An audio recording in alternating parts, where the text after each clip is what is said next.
ಮೊಳಕೆ ಹುರುಳಿಕಾಳು ಸಾರಿಗೆ ಬೇಕಾಗಿರುವ ಸಾಮಗ್ರಿಗಳು: ಒಂದು ಬಟ್ಲಷ್ಟು ಹುರುಳಿಕಾಳು ಮೊಳಕೆ ಬೆಳೆದಿದ್ದು, ಆಮೇಲೆ ಒಂದು ಆಲೂಗಡ್ಡೆ ಹೆಚ್ಚಿರೋದು, 2 ಟೊಮಟೊ, ಒಂದು ಈರುಳ್ಳಿ. ಖಾರಕ್ಕೆ ಒಂದು ಅರ್ಧ ಹೋಳು ತೆಂಗಿನಕಾಯಿ, ಈರುಳ್ಳಿ, ಅರ್ಧ ಟೊಮಟೊ, ಕೊತ್ತಂಬರಿ ಸೊಪ್ಪು, ಧನಿಯಾ ಪುಡಿ, ಖಾರದ ಪುಡಿ, ಚಕ್ಕೆ, ಲವಂಗ, ಏಲಕ್ಕಿ ಮತ್ತು ಸ್ವಲ್ಪ ಹುಣಸೆಹಣ್ಣು, ಶುಂಠಿ ಬೆಳ್ಳುಳ್ಳಿ ಪೇಸ್ಟು. ಇಷ್ಟು ಖಾರ ರುಬ್ಬಲಿಕ್ಕೆ ಬೇಕಾಗಿರೋ ಸಾಮಗ್ರಿಗಳು.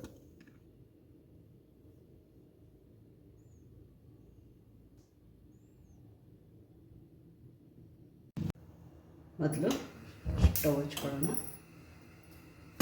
ಸ್ಟವ್ ಮೇಲೆ ಒಂದು ಪಾತ್ರೆ ತೊಗೊಂಡಿದ್ದೀನಿ.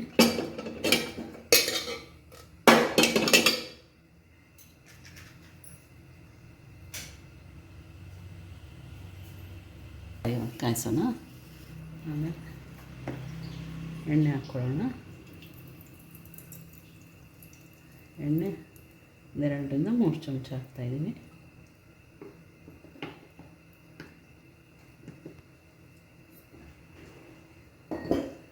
ಎಣ್ಣೆ ಕಾದ ನಂತರ ಇಲ್ಲಿ ನಾನು ಸಾಸಿವೆ ಹಾಕ್ತಾಯಿದ್ದೀನಿ.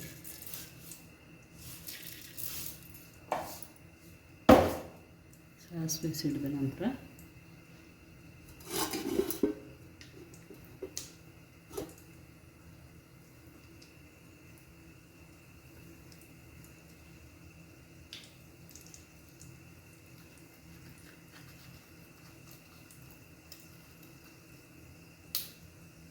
ಹೆಚ್ಚಿದ ಈರುಳ್ಳಿ ಇದೆಯಲ್ಲ ಅದನ್ನು ಹಾಕ್ಕೊಳ್ತಿದ್ದೀನಿ.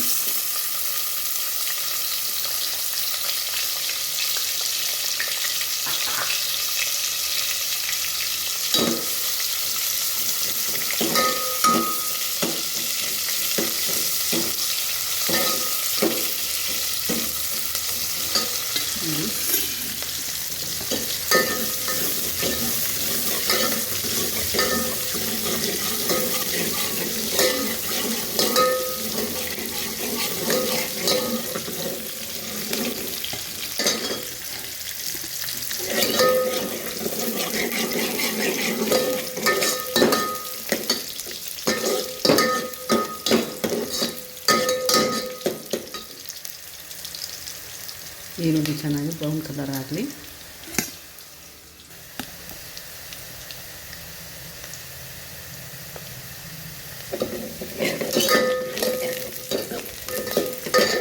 ಚೆನ್ನಾಗಿ ಬ್ರೌನ್ ಆಗಿದೆ. ಈಗ ಇದಕ್ಕೆ ಹುರುಳಿಕಾಳು ಹಾಕೋಣ.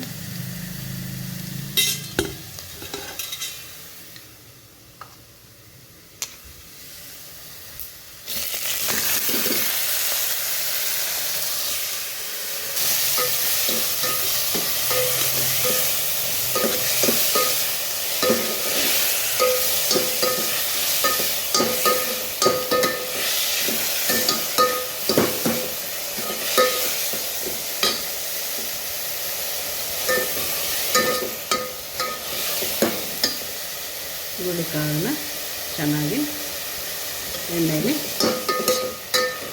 ಹೋಲಿಸ್ಕೊಳ್ಳೋಣ. ಚೆನ್ನಾಗಿ ಎಣ್ಣೆಯಲ್ಲಿ ಮಿಕ್ಸ್ ಆಗಲಿ. ಸ್ವಲ್ಪ ಬೆಂದಿದ್ದ ಥರ ಆಗುತ್ತೆ, ಅಲ್ಲಿವರೆಗೂ ಎಣ್ಣೆಯಲ್ಲಿ ಬೇಯಿಸೋಣ.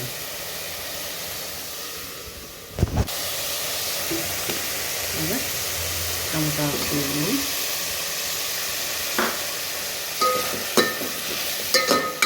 ಮೀಡಿಯಮ್ ಸೈಜು 2 ಹಾಕಿದ್ದೀನಿ.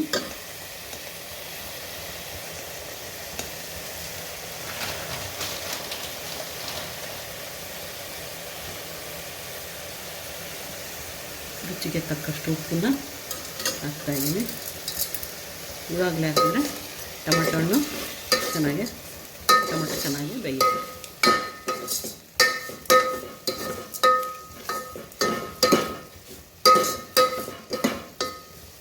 ಸ್ವಲ್ಪ ಹೊತ್ತು ಮುಚ್ಚಿಟ್ಟು ಬೇಯಿಸೋಣ.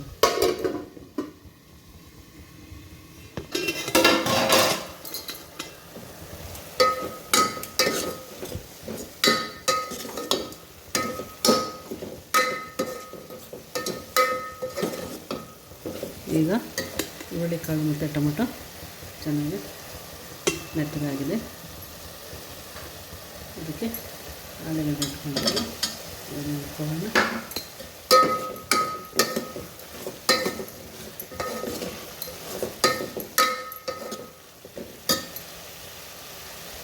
ನಂತರ ಇದಕ್ಕೆ ರುಬ್ಬಿಟ್ಕೊಂಡಿದ್ವಲ್ಲ ಖಾರ ಅದನ್ನು ಹಾಕ್ಕೊಳ್ಳೋಣ. ರುಬ್ಕೊಂಡಿದ್ವಲ್ಲ ಖಾರ ಅದನ್ನು ಹಾಕ್ತಾಯಿದ್ದೀನಿ.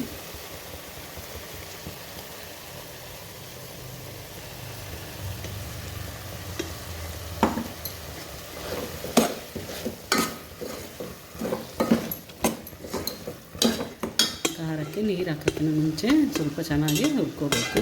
ಎಲ್ಲ ಹಾಕ್ಕೊಂಡಿದ್ದೀನಿ. ಈಗ ಅದೆಲ್ಲ ಹಾಕ್ಕೊಂಡ್ಮೇಲೆ ಚೆನ್ನಾಗಿ ಇದೊಂದು ಸ್ವಲ್ಪ ಸಣ್ಣಗೆ ಕುದಿ ಬರೋ ತನಕ ಬೇಯಿಸ್ಕೊಳ್ಳೋಣ. ಇದೆ ನೋಡಿ, ಪ್ಲೇಟ್ ತೆಗೆದ್ಬಿಟ್ಟು ಸ್ವಲ್ಪ ಮಿಕ್ಸ್ ಮಾಡೋಣ.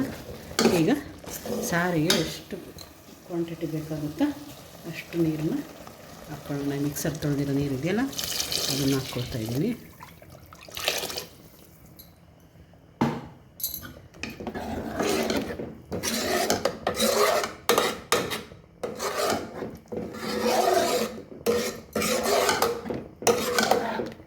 ಇನ್ನು ನೀರು ಬೇಕಾಗುತ್ತೆ ನೋಡಿರಿ. ಇನ್ನು ಹುರುಳಿಕಾಳು ಇನ್ನೊಂದು ಸ್ವಲ್ಪ ಬೇಯಬೇಕು. ಇನ್ನು ನೀರು ಬೇಕಾಗುತ್ತೆ, ಗಟ್ಟಿ ಇದೆ. ಇನ್ನು ಸ್ವಲ್ಪ ನೀರು ಹಾಕ್ತೀನಿ.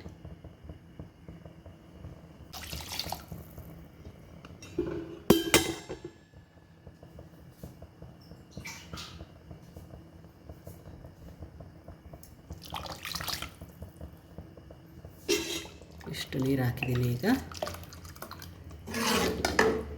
ತೆಳ್ಳಗಿದೆ. ಇದು ಬೇಯೋವರೆಗೂ ಹೀಗೆ ಕುದಿಸೋಕ್ಬಿಡೋಣ. ಕುದಿಲಿ ಚೆನ್ನಾಗಿ, ಮುಚ್ಚೋಣ. ನೋಡಿ ಫ್ರೆಂಡ್ಸ್, ಚೆನ್ನಾಗಿ ಕುದಿತಾ ಇದೆ ಹುರುಳಿಕಾಳು ಸಾರು.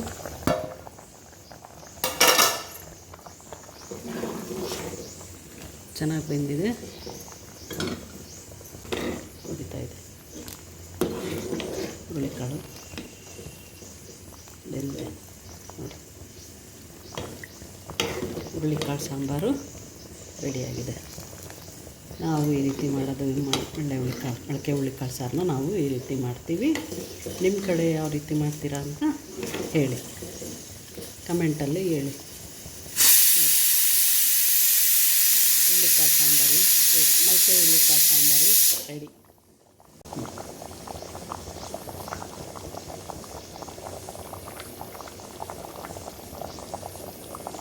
ಈಗ ಗ್ಯಾಸ್ ಫ್ಲೇಮ್ನ ಆಫ್ ಮಾಡ್ಕೊಳ್ತಿದ್ದೀನಿ.